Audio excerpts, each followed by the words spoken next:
Imaginons que tu es 100 000 euros et que tu as envie de profiter de l'effet de levier et investir dans l'immobilier.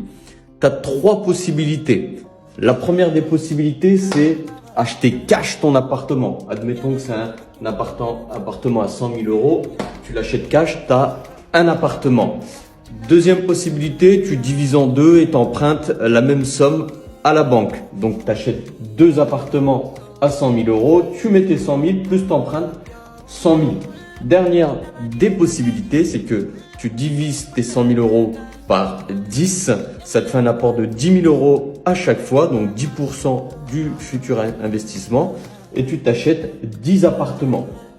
Quelle est la différence entre ces différentes stratégies? Première des stratégies, tu achètes cash, tu as moins de risques à l'instant T. Mais quand on réfléchit un peu, tu as un peu plus de risques parce que tu n'as qu'un seul locataire. Si il est libre et vacant, tu as zéro d'entrée d'argent. Et en plus de ça, tu n'as pas de charges à défiscaliser. Donc, tu paieras plus d'impôts avec cette approche-là. Deuxième approche, c'est un peu mieux. Mais c'est dommage de mettre 50 000 euros d'apport pour un appartement qui en vaut 100 000. L'argent, aujourd'hui, on l'emprunte pour 1% et on peut placer ces fonds à plus de 5% si on le fait correctement, bien sûr.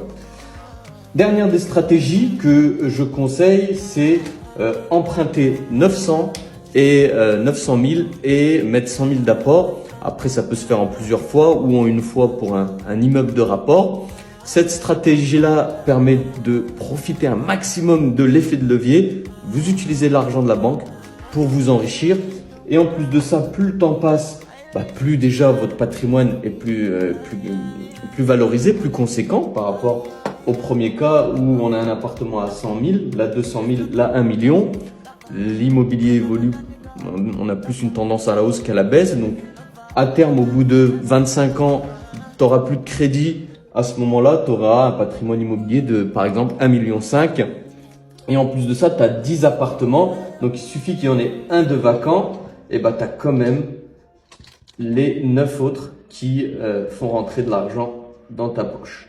Voilà. Donc, à l'instant T, on a l'impression que ça, c'est le moins risqué. Mais quand on réfléchit un petit peu, c'est cette stratégie-là qui est la moins risquée et qui est la plus optimale pour pouvoir augmenter son patrimoine et profiter de l'effet de levier.